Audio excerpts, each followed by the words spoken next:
Hey everyone, it's Dr. Rick, and today's tutorial is on cannabis side effects. I will be holding a conference on the 10th of October at the Endorphin Effect. For those of you who want to get a ticket, please reserve your spots down below. I'll put a link to the Eventbrite. We're only allowed 50 people because of COVID restrictions. I will try to do a little better with putting on Facebook Live or YouTube Live. I'm getting it, but last couple have been kind of iffy. So anyway, so there is a growing use of cannabis as medicine in Illinois, actually throughout all U.S. states. Whether it's approved or not for recreation doesn't matter. There's people using it. And I think that if you check out the previous video I did with my other cannabis coach, and that's what the conference is going to be on the 10th, Cannabis Coach Conference. How to use cannabis for your pleasure or your treatment.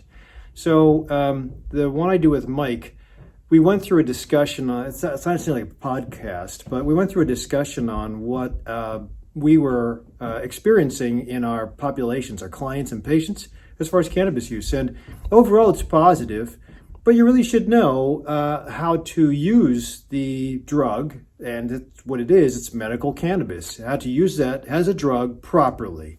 So we'll go through a couple of different studies I was able to get.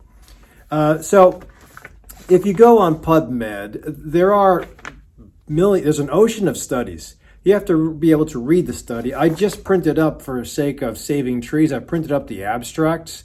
But you should always try to hash, if you're scientific enough or interested, hash through not only the abstracts, but the methodology, the results, and how they interpreted everything. But just for the sake of our tutorial today, this is the first study. Essentially, it's an overview of the side effects. So basically, here, I think you can see that.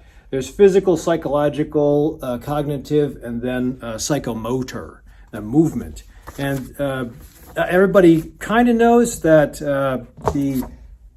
when you smoke cannabis, like the typical joint or bong, you'll see people slow down, and that's a psychomotor delay.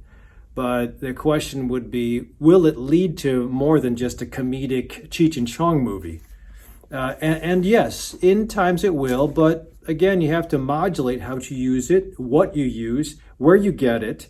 You know, smoking cannabis, if you get it from the street, there's bacteria that you can get from any plant, even if you go to the grocery store and pick up some salad. You have to wash the salad off because there's adulterants. And same thing with cannabis. So if you're going to experiment, please at least go to the recreational places. If there's no recreational dispensary close to you, try to investigate about a medical cannabis card. Hopefully you'll qualify. I mean, in Illinois, there's a long list of different disabling diagnoses that'll get you to the doctor's office to qualify and sign off on a 3-page physician authorization form. Check out my website because I do this all the time and I do it over the internet. So you hopefully will be able to qualify. If you don't, then you'll have to be careful about where you get your supply from. Again, you have to be smart and research first. Leafly.com is a great website. It gives you Cannabis 101 classes, but you should read. There's books out there that'll give you more empowerment. So again, I think that if we're going to use medical cannabis and the wide variety of different products out there for treatment or for self-medication or for recreation, you should know that there's a combination of different things. There could be your favorite vehicle that you use to get that product into your bloodstream, whether it's smoking, vaping, edibles, topicals, patches. Regardless of how you get it in, you should know if you're going to be a good cook, you should know how to choose the right ingredients to make your recipe taste perfect. So this is another study, showed adverse risk, essentially like the other study, but it also talked about addiction and cannabis as a gateway drug. So the gateway hypothesis isn't really valid. People have thought that cannabis, if you use it long enough, chronic user, it will launch you into other other drugs, opioids, heroin, alcohol perhaps. But that hypothesis is weak. And honestly, it can be used now. One of its positive effects, which I've talked about all the time, is that you can modulate, you can control, you can wean off. And I've done it with many anecdotal stories. I've done it with many patients as far as pulling them off of their opioids. So, in fact, when I started certifying for medical cannabis in Illinois, I felt that it was safer to do medical cannabis certification, but I could not also refill narcotics, opioids, hydrocodone, Percocets. Well, I never did that anyway. Tylenol with codeine, tramadols. I would not do that anymore, and I would just do medical cannabis certification. So I think most people who are on chronic painkillers, Vicodin included, have found that it's harder to get. You really have to pass through a gauntlet of questions and find the right doctor who will be your guy who prescribes it all the time. And typically the primary care guys would just send off to chronic pain centers, and they don't always take you. So you really have to be careful. And I think that's come at the heels of a lot of deaths from opioid overdose, which is a beautiful thing with cannabis, because on Earth, there have not been documented studies to point or indicate death or overdose from cannabis. Now, there's polydrug use, and I'm sure there's deaths out there that implicate cannabis as one of many drugs that cause death, but cannabis by itself has not been documented to show a death or from overdose. So that's the safety of the drug. Mostly because all those other drugs, including psychiatric drugs, they affect the breathing center in the brain, and cannabis doesn't do that. So I think if you modulate the how much you use, what product you use, the way you get it into your system, I think you can fine tune this so that you don't walk around stoned all day. You just have less pain, more productivity. Check out the video I did with Mike. So here is a study that was out of Colorado. It talked about how essentially you divide the visits to the ER with regards to inhaled product or edible product. The typical thing that they noted with inhaled product was hyperemesis syndrome, or a lot of vomiting. That's probably with cannabis naive patients or somebody that hasn't really experimented with cannabis. So, and edibles, typically the storyline that you'll hear with edibles is that there's a party, there's brownies, there's gummies, and somebody takes a little bite, and then they say, I don't feel anything in a half hour to an hour. So they take another bite, and I don't feel anything, so they keep on going.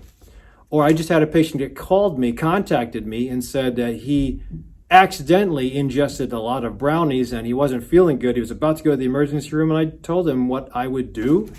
And I might as well mention it now. The remedy, there have been some rumored remedies of taking a lemon and black peppercorns, taking half a lemon, squeezing that up, making almost like a huge shot of it, and then crushing 10 black peppercorns, putting that in there, then putting some CBD in there, whether it's hemp or CBD dominant medical cannabis, and you just do a shooter of that. And I did that once, and that was nasty. So whether it was the terpenes in lemon and black peppercorn have terpenes, and the terpenes and the CBD can turn off and modulate the THC that's giving you the excessive high, the psychomotor agitation or slowing, the psychiatric mood changes. So that is also another documented side effect, is that for inhaled newbies or cannabis naive patients, if you do too much too fast, especially inhaled, there will be a chance for psychosis. So not a good thing, but I'll talk about that in a couple more studies here. So that's always a rescue, the lemon, the black peppercorn, and the CBD. That's always a rescue, in addition to just waiting, calming down, engaging your parasympathetic or your rest and recovery system versus the sympathetic or fight and flight system. If you have fight or flight, then it'll just accelerate how you feel. If you have a good calming practice, which is what you're supposed to be doing anyway, even before using this as a medicine, calming practice, exercise, weight loss, food control, all that stuff is really important. The root cause still has to be important. If you're using this to self-medicate, cool as a Band-Aid, but still work on your root cause. And that's what you come to me for as a coach. This is also a meta-analysis of side effects, even at high levels of cannabis use.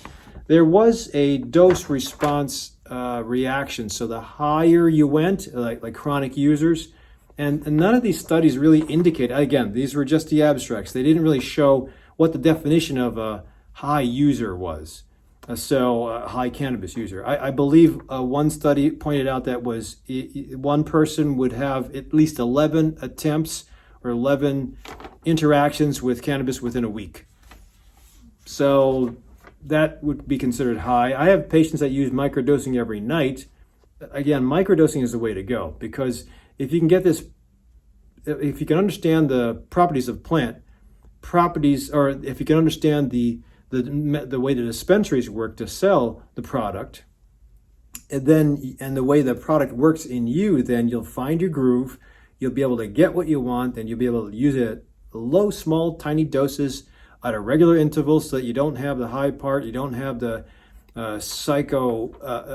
so there are high episodes you get when you take in the THC. The CBD that I'm going to talk about in a little bit doesn't give you the high. So don't be fooled. THC, which is a component of the plant, and CBD, which is another component of the plant, in addition to like 144 other components, but these are the two most popular and most studied. CBD helps. It doesn't give you high. THC helps, but it gets you high. So that's why you have to modulate between the two, and I have a study coming up. So there was a dose-response reaction. So the higher you use, the more the side effect possibilities. So you have to be careful, especially if you're using this to self-medicate. If you're using it to self-medicate and you're only using it in inhaled form and you're doing it every hour, that's too much. You can modulate that with the use of CBD, and that's that concept of microdosing. So if you microdose, which is what I usually suggest for my patient, in a nutshell, I suggest my patients usually start out with CBD dominant tincture, because it's the easiest way to get it in. It's usually the cheapest form. CBD, and it's probably, of all the forms, it's the one that you can concentrate CBD into its highest forms. So it's a lot of processing, and you pay for that, sometimes $65 for a bottle of a month, sometimes $95 that'll last you a month, but 2 to 3 times a day, under the tongue, half a dropper is what I load everybody up with. And CBD doesn't have too many side effects. It does have some, but it doesn't have too many, and it actually neutralizes that psychoactive issue that happens with THC. But and then after the loading dose that I get my patients to, depending on what other medicines they're on and what other initiating theories or treatments they're doing, like cognitive behavioral therapy, nature therapy, exercise, I'll then add on THC of a little bit every night for a couple of nights and see if the effect is there. If not, increase the dose. And I just think edibles are the easiest way to go. But if you are a PTSD sufferer, then you need something fast. You don't want to wait for the edible to kick in 3 to 6 hours. So fast response is important, especially if you're having your trigger event right then and there. You need something fast. And edibles won't do it. Inhaled will do it. If you're going to inhale, I'll talk about that in a second. So here is an interesting study. It showed that CBD actually ameliorated or took care of schizophrenic side effects. So the schizoaffective, so sometimes, again, small study, but just to show you that too much of the wrong component can bring on psychosis, especially a naive patient or a newbie.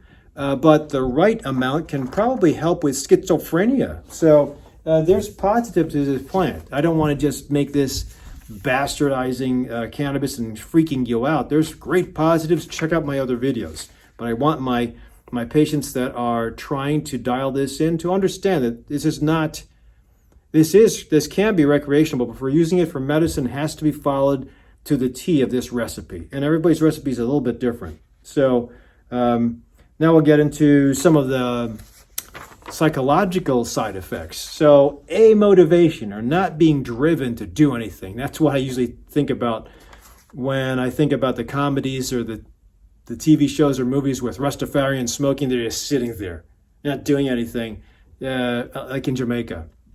Nothing against my Jamaican friends, but that's typically what you see in the movies. Kind of like all Asians know martial arts, which is not true. Not all Rastafarians smoke pot. But medical cannabis can cause amotivational issues, meaning that you're just stuck there a little bit. However, again, apathy, it's not a good thing if you have a lot to do, but if you are dialing it in and just getting enough, hopefully you can avoid that side effect. So, amotivation, typical teenager, they're already amotivated, so you don't want to be doing too much of that. And I'll talk about my teenagers using this in a couple of studies here. This was the side effects, leftover side effects, meta-analysis showing that there are effects that caused decrease in performance. Sometimes neurocognitive performance can be tested when you give people tasks. So the meta-analyses went through a lot of it's like a study of overall studies. And this study, which reviewed a whole bunch of other studies, tried to figure out in similar studies if you would have neurocognitive delay. And there were some. So it kind of was, but the positive I wanted to show with this was after 25 days, the neurocognitive side effects went away. Now, I believe that, again, I only have the abstract. I believe that the baseline was returned to before the cannabis use.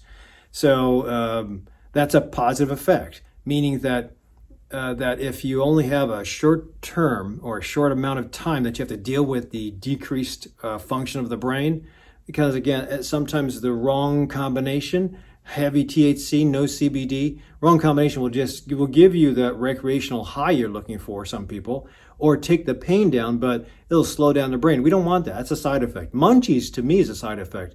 So that's when if you have a side effect, you want to change the recipe and change the ingredients to the recipe.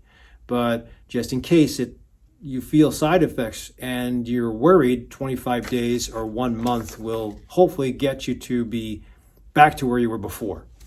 This was a study. Now we're going to talk about structure. And all the rest of these studies, the majority of what I'm going to show you now, reviewed because of the beautiful amount of MRIs available. You have functional MRIs, you have neuroimaging studies, but here's a couple different ones. This showed that the THC affected the brain in certain parts of the brain, specifically medial temporal regions. So that's about right here. And typically the medial temporal region is the part that's responsible for, well, we don't have to get into details about what is responsible, but I just wanted to bring up a couple of these to show you that chronic cannabis use or chronic use can affect brain structure. And here's where we have to be careful, because if we can document that you have changes to brain structure, the neuroplasticity, you have to be careful, especially before the age of 25. Now, I do have two of my young guys that I'm taking care of right now. Both of them are 18. They're about to launch into college. So you have to be careful about the neurocognitive decline that sometimes will happen if you do too much of the wrong ingredients. But if your brain is still growing, the neuroscientists I follow, Eagleman and Huberman out of Stanford, they're not working in the same lab. They're both geniuses. But it shows that development of brain tissue will continue until age 25. At that point in time, it usually just slows down. The theory is that you've accommodated and accumulated a lot of coping skills and neural networks, that the neuroplasticity isn't necessary to continue until later in your age when you can, I think, blossom it again, or at least prevent it from going into atrophy like dementia.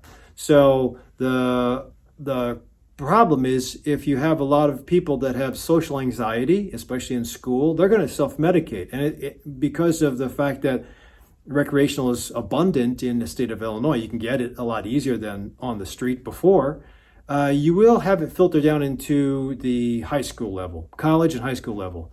So you have to be careful that in the time that your brain is continuing to grow and continuing to develop neuroplasticity, you can affect the growth. So you have to be careful. And that's why we have to modulate how we use this. If you're using it recreationally on Friday night and Saturday night, I think you'll be okay.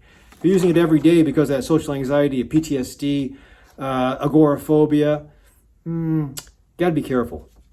So, again, I think it's safer than a lot of the other drugs that are out there, and I think it's safer than alcohol. In fact, a lot of my police officers in Illinois that I see as patients, they'll always say they would rather take care of stoners than drunk guys, because usually if they get a call at 2 a.m. when the bar is closing, it's usually going to be a drunk guy that's belligerent versus a stoner that's just sitting there amotivated to go home. Here's another one that showed, again, studying MRIs, chronic use versus control. There was a big difference in a couple areas. The hippocampus. Hippocampus is where memory is processed. It's on the side or in the middle on the side. The prefrontal and the cerebellar area. Prefrontal's here, cerebellar area is back here. It has been related to showing structural deficits. A lot of these are just to back up the structural deficits. Yeah, more. So neural imaging, again, MRIs, showed that you had,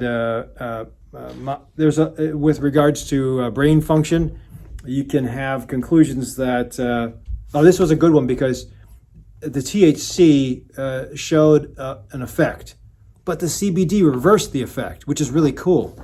So that's, again, with the components of the plant, when you break it down, if you smoke the whole plant, you'll get both. You cannot separate the two, but if you process the plant, you break it down into a vape, you break it down into edible oil, you break it down into edible brownie.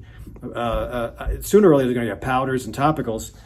You can actually decide which ingredient you use or you choose to put into your recipe. That's that microdosing I was talking about. If you just microdose enough and you get that recipe right on, and it takes care of your symptoms and your disease process, even if it's cancer, then you save money, you get the side effects out of you, even this. So if THC, which is good for relaxation and PTSD, if it causes some side effects or if it is truly, in all these studies, the reason for the problems or the decreased blood flow to certain parts of the brain and maybe the decreased activity in certain parts of the brain, I think that CBD will be the savior. Daniel Amen had mentioned that he found the hippocampus was decreased in chronic users, at least as far as his imaging studies. He's a psychiatrist, but he has a clinic in Bannockburn. But my counter argument to that was, if you look at PTSD sufferers, they probably have really bad problems with the hippocampus and the amygdala. That's why they get turned on. They have that alarm system. The amygdala just jacks up at the wrong times, and then they go into fight or flight, and then they just collapse. Well, if that system is hot when you're studying the brain, and then you get cannabis in you at the right form, in the right amount, and it turns it down, that's the reward you need. So I think if you just look at the studies and say, it causes decreased brain function and it decreases blood flow to certain areas, you have to see how that will service people with brain cancer or PTSD or anxiety. So it is important to know both sides. This was a study that just showed, this also backed up the fact that THC might have been the reason to cause problems with the brain. In certain areas, CBD showed improvement. So the plant has its own rescue. That's why I say have some CBD around, whether it's hemp or medical cannabis. I'd rather have you just do the medical cannabis, because the hemp, you gotta be careful. Hemp is, most of the companies are good out there, especially if you know the owner of the company. But the hemp plant itself there's a wide variety of different ways to grow it, and it kind of sucks metals out of the ground. And then you might have pesticides on it, you might have fungus on it, so you gotta be careful. I think when you grow, the majority of the growers in central Illinois grow hydroponically, so in a very controlled environment to decrease the need for pesticides. So I think you're just getting a pure plant. Let's see, this was just a long-term study on the hippocampus in heavy users. It just backs up everything I just mentioned. Now, other side effects. Let's see. This is frontoparietal decrease in size, especially with heavy users. And again, there's no definition, no specific defining what is a heavy user, but in one of the studies, more than 11 times in a week was deemed as a heavy user. So there's so many studies with imaging and backing up the side effects. So now we'll talk about other things. So there is very limited evidence, but it's there for coronary artery disease right after use.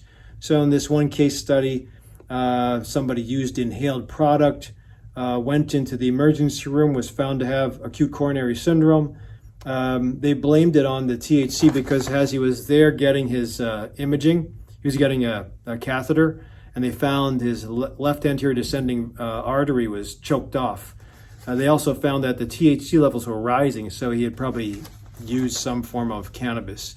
So there is, it's anecdotal, it's rare, but it can happen. So that's why I'm getting to that thing, know your root cause. If you're taking care of chest pain, know what the chest pain is being caused by, and that way you can fine tune how much you use. And take care of the root cause, decrease the cholesterol, lose the weight, get more fit, increase or make that glycocalyx in the lining of the blood vessels robust again. This was also a study that showed dysrhythmia. So dysrhythmia is when you have a rhythm that beats weird. So it can happen, especially with sativa. Sativa is one of the strains of cannabis. There's many different strains, but bottom line is if you just buy the flower itself, sativa, which is stimulating, indica, which is relaxing, and then hybrids in between. So the more sativa dominant strain you get, the more stimulating you'll have it. So if you'll watch that video I did in the podcast with Mike, you'll see that sativa he use it to motivate him to get moving, to get exercising. If you do this properly, you can really fine tune it. But if you do it too much, because there's a fine edge that you walk, then you'll be high, and you don't want to be high all day, especially if you work out. Mike was doing it to work out, get going, because sometimes it was just really demotivating in his life. So, and finally, this was a longitudinal study that showed that it improved fatty liver disease, steatohepatitis. So they found with people or patients on antipsychotic drugs, you sometimes have this weight gain. I think Saguil causes that. That's a common antipsychotic that sometimes is used for depression. And or a lot of the other antidepressants can cause weight gain. Now, not necessarily used for psychosis, but that study showed that if it would turn off the side effect of the Saguil or the medicine used for antipsychotics, and that's a positive. So you can see that this plant does have its positives, it does have its negatives, but like any medicine, over the counter or prescription, you have to know how much to use. You have to address the root cause, which is why I put together my bullet points. The bullet points to our tutorial today are: know what CBD and THC are. You have to know. If you just go to the dispensary, and please check out the other video, because Mike has a bird's eye view of many dispensaries in Illinois, many dispensaries throughout a couple of other states. And they're getting to the point of having to sell a lot of product. So if you have a long line at your dispensary, well, they want to make money too, right? So the faster they teach you, the faster they make a suggestion, the faster you'll buy it, the faster you'll leave. And then another person will come in. So if you have to buy food fast, like getting in line at McDonald's or Chick-fil-A, if you don't know what to do, then it's like, give me a second. I'll take a number 3. No, what's in the number 4? No, and sometimes I think I feel bad when I'm not sure what I want to get and I'm taking time because I know they're talking fast. But that can happen when there's a whole bunch of people behind you at the dispensary when you're not sure what you want to buy, or you know what you want to buy and suddenly they don't have it. It's like, oh shoot, what do I get now? And you got to go through the process of hunting and shopping and asking the bud tenders. So if you know what you want to buy and have a couple of different choices, then you can just say, okay, you don't have this? Give me this. So know your CBD. Do some reading, leafly.com, a couple good books, Cannabis Index. Methods of how you get it in, the absorption. Inhaled, I would stick to the vape. I think that the oils that you get in the vape, burning at high temperature, are a bit safer and more fine-tuned than actually smoking the whole flower. Flower is the cheapest if you get a bud. I did a video on gelato. If you get a bud, I think it's cheapest, but you're taking the whole flower, and some people might not need all of the flower. Now, if you're on a budget and you have to do that, then you have to do that. But if you're trying to fight cancer, for example, and the data, there's no data in the United States because it's still a Schedule I drug, useless drug, and can potentially cause addiction, which I don't believe, but it's still Schedule I. So vote. We're coming up to the November elections. Vote for somebody else to support cannabis, please. In Israel, Tel Aviv, they've got lots of data. They even have heat maps on different strains in Tel Aviv and the breakdown of what's in the strain, and then they match the heat map of the plant up to the heat map of different cancers, and they try to overlap and see which plants work best for which cancers. That's fantastic. You don't even have to go shopping. You just get the heat map. Here we don't have that because you can't fund a study if it's Schedule I. So get it off Schedule I. Ask your politician to do that. So you have to know the method of absorption. I always say tincture, I think it's the easiest because you can put it under your tongue, get some pretty quick absorption, hopefully gets activated, but then after you drink it or you swallow it, it goes through the first pass effect into the liver, gets broken down into other metabolites, and then it affects your brain, your joints, your rash, whatever you're trying to hit. Now, your cancer. So if you do it on a regular basis, then you'll have a level that goes up and then goes down, goes up and goes down. If you can keep that level steady state where it just stays up all the time at as minimal dosing as possible, edibles, then you don't have to be hitting that vape every hour. So the good thing about inhalation is that it gets in there fast, goes into the lungs, into the bloodstream, and affects whatever you want it to affect, the brain usually, CB1 receptors. But if you're using the plant to inhale and you want it to affect joints, it's not going to last that long. So the downside is it gets in there really fast, but the downside is it also leaves fast. If you take an edible, it gets there slow and it stays there. So know the way you want to absorb this and know what your budget is. The cost up front will be a little heavier, but if you dial this in the long run, you'll be saving money. So the other thing, wait till you're 25 years old. If you can, I would. I think that even though CBD or cannabidiol doesn't have psychoactive properties, it can make you, because it does help the using FA or blocking or stimulating FA, it's an enzyme, it can affect your own endocannabinoid system. We all have an endocannabinoid system, a built-in system that oversees every other system, and if it's off, taking CBD and THC will make you feel better. It'll take care of your ailments. But if you just want to do CBD, I think you can get by. Even if you have anxiety, I think you can get ADD. I think you can get by just with CBD, but it'll take a long time before it works, and it'll work indirectly. So I would say that I'd like to limit how my younger than 25-year-old patients use THC. I would try to do more CBD dominant stuff, in addition to taking care of the root cause. And not in pregnancy. If you're going to get pregnant, if you're thinking about pregnancy, if you are pregnant, you got to get off of it. There's no data that says it's going to be helpful. It's probably going to be harmful. Like alcohol. So know your root cause. No matter what you're trying to self-treat, you really should. You can use this as a temporizing measure to make life a little bit more tolerable. Maybe get you to work if you're allowed to work, if they don't test you. But take care of the root cause. Once you have everything dialed in, like my fibromyalgia patients, once it's dialed in and you're doing better, you can get outside, you can eat, you can sit up, then you continue with that Band-Aid, but you invest in muscle building. That's why I'm working as a cannabis coach, and I'm going to be putting on that conference on the 10th, because it's not just taking this and slamming your symptoms away. It's trying to modulate, make life better, and then move forward. Moving forward is what we got to do by investing in finding your recipe, and then investing in maximizing on this miracle of a body while your recipe is working, so that you don't need the recipe anymore. It might take a little bit of timing, might take a little bit of coaching, but that's where we want you to get to. even with medicines. So, and then finally, the ultimate message is microdose. Microdose is always the end result. So, and then you hopefully can microdose your prescription medicines. If you microdose the cannabis, you microdose prescription medicines, you macrodose exercise, nutrition, mindful practice, and sleep, you got it. Maybe these two go down, this just goes up, and then you live great to 100, no symptoms.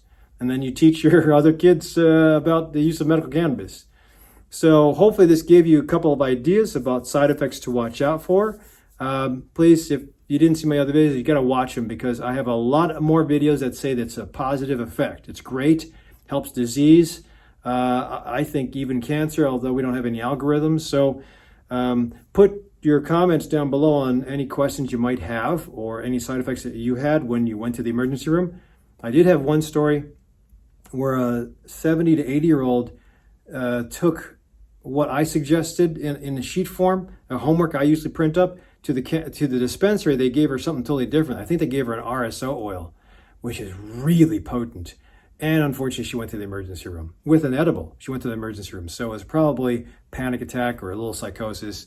Poor lady, but she's not going to get that anymore. Even if it would be a wonderful thing for her ankle and knee arthritis, her weight, her cancer, that was probably a bad experience. So unfortunately, she's not going to be doing that. So help other people. If you think there's people on the fence, if you have young people that you're trying to take care of with cannabis abuse or cannabis use disorder, show this to them, because that is truly a disorder. And it takes a lot of fine tuning to also take care of that. So you can't just go cold turkey. There'll be side effects to it. But you won't die, just be side effects. You want to make life a little bit smoother. So hopefully this helps. Don't forget to give a thumbs up in case you liked it, and subscribe to the channel. Otherwise, I'll see you at the next video.